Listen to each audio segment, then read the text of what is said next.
আত্মার খড়গের এই অনুষ্ঠানে প্রভু যীশু খ্রিস্ট আমাকে এবং আপনাকে বাক্য দ্বারা প্রতিনিয়ত পরিস্ফুটিত করেন। সকলকে জয় যীশু এবং ধন্যবাদ। প্রতিদিন সকালবেলা আপনারা যুক্ত হয়ে থাকেন। ঈশ্বর তার বাক্যের মাধ্যমে আমাকে এবং আপনাকে একটাই কথা বলতে চায় যে বিশ্বাস করো, তাহলে তুমি ঈশ্বরের মহিমা দেখতে পারবে। জেরেমিয়ার পুস্তক অধ্যায় 5 পদ সংখ্যা 31। নবীরা মিথ্যে বাণী দেয়, যাজকেরা নিজেদের হাতে সবকিছু নেয়, আর আমার জনগণ এই পরিস্থিতি ভালোবাসে, কিন্তু শেষে তোমরা কি করবে? হালেলুইয়া। অপূর্ব বাক্য আজ তিনি বলেছেন, প্রতিনিয়ত আমরা আমাদের জীবনকে বুঝতে না পেরে অন্য রাস্তায় নিয়ে যাই।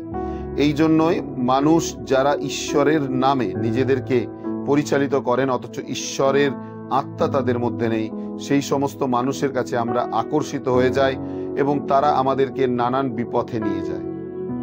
আজ যদি আপনি ঈশ্বরের বাক্য শুনছেন, এই আগমনীকালে প্রভু আপনাকে আহ্বান করছেন, আপনি ঈশ্বরের বাক্যতে আহ্বানিত হন, ঈশ্বরের বাক্যে নিজেকে যুক্ত করুন এবং পরম প্রধান পরমেশ্বর ঈশ্বরের নামকে উচ্চকৃত করুন, যেন তার দ্বারা আপনার জীবনে এক মহান কার্য হতে পারে।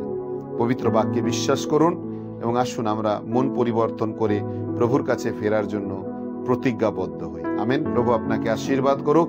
শেয়ার অবশ্যই করুন, কমেন্ট সেকশনে যান, কমেন্ট অবশ্যই লিখুন। যুক্ত থাকার জন্য অজস্র ধন্যবাদ। জয় যীশু।